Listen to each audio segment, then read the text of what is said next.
आज सबसे ज्यादा संकट खेती पर है और मुझे खुशी है इस बात की कि आज किसान भारतीय जनता पार्टी का सफाया चाहता है।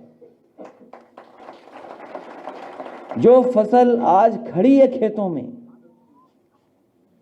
उस फसल के खरीदने का कोई इंतजाम सरकार ने नहीं किया।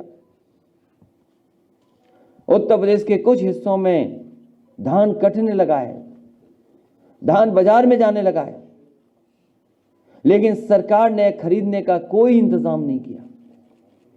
मजबूरी में कई जगह घटनाएं ऐसी हो रही जहां पर किसानों को धान में आग लगानी पड़ रही है। किसान खाद खरीदने के लिए लाइन में लगा हुआ है और किसान की अगर जान चली जाए केवल खाद लेने के लिए। इसी देश को तो कहते हैं ये हमारा भारतीय किसानों का देश है, खेती करने वालों का देश है, और किसान की जान चली जाए केवल इसलिए कि उसे लगातार लाइन में लगना पड़ गया। और केवल वही नहीं, आत्महत्या भी कर ली खाद को लाने के लेकर के। डीएपी है नहीं, खाद महंगी हो गई, डीजल पेट्रोल महंगा हो गया।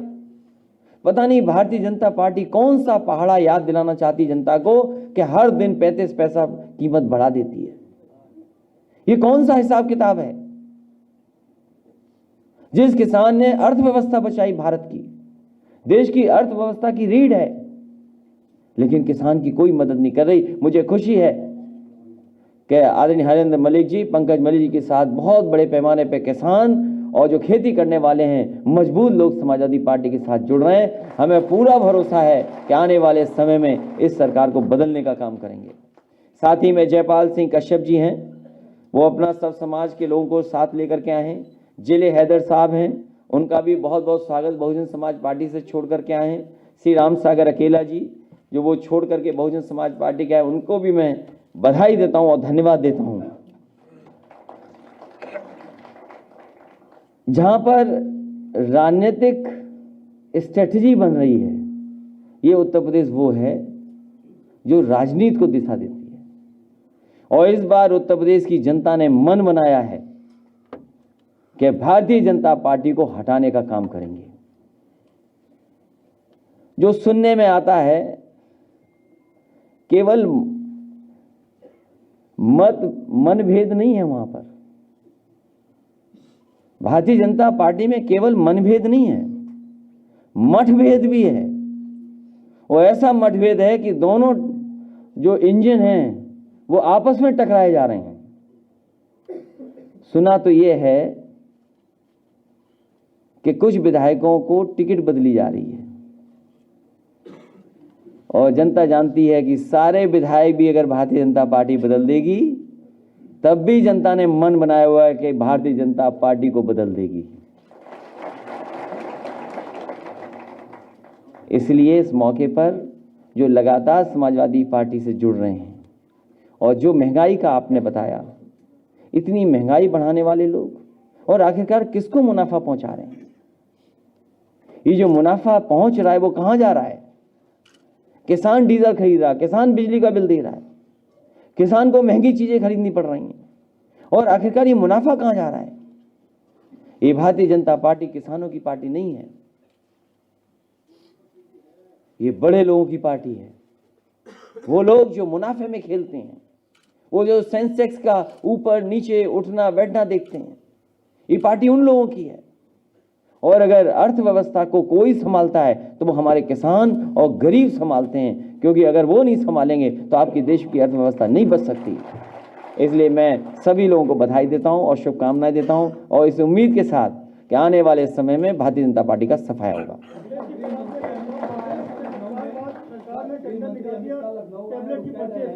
यहाँ पर चाहे काशी हो या मथुरा हो या अयोध्या, इसकी पहचान इस सरकार ने दिलाई है, क्या कहेंगे?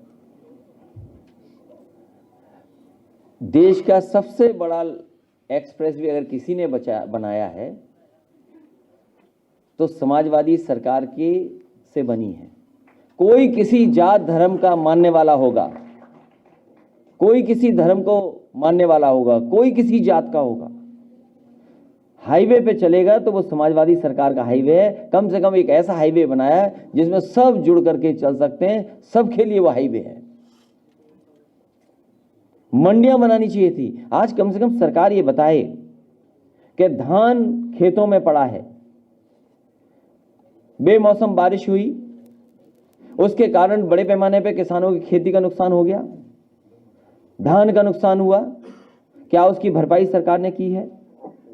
और सरकार बताए कि धान को खरीदने के लिए कितने खरीद के केंद्र बनाए गए हैं, और जो आय दोगुनी का वादा कर रहे थे, कम से कम 5 साल पूरे होने जा रहे हैं, ये तो बता दें कि किसानों की आय दोगुनी हुई है कि नहीं हुई है।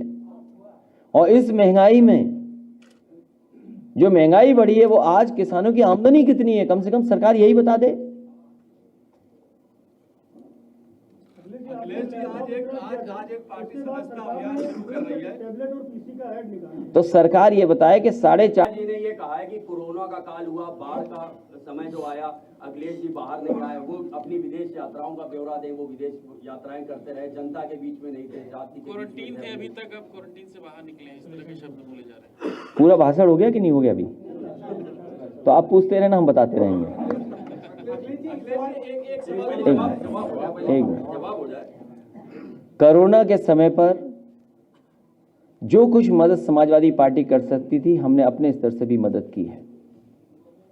और जिस समय गरीबों को सबसे ज्यादा जरूरत थी कि सरकार उनकी मदद करेगी, सरकार ने गरीबों को अनाज छोड़ दिया, बेबसी में छोड़ दिया। हमारे बहुत सारे परिवार हैं ऐसे उत्तर प्रदेश के जिन्होंने किसी न किसी को खोया है। इस सरकार की जिम्मेदारी थी दवाई समय पर उपलब्ध कराना, गरीबों को बिस्तर उपलब्ध कराना। लोग भागते रहे एक अस्पताल से दूसरे अस्पताल, दूसरे अस्पताल से तीसरे अस्पताल, बिस्तर लोगों को नहीं मिला।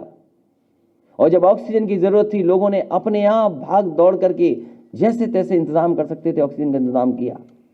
दुनिया में ऐसा कहीं नहीं हुआ होगा कि जहां पर इतने अनाथ लोग गरीब छोड़ दिए हों सरकार ने। और जितनी भी जाने गई हैं, अगर कोई जिम्मेदार है तो वो भारतीय जनता पार्टी जिम्मेदार है।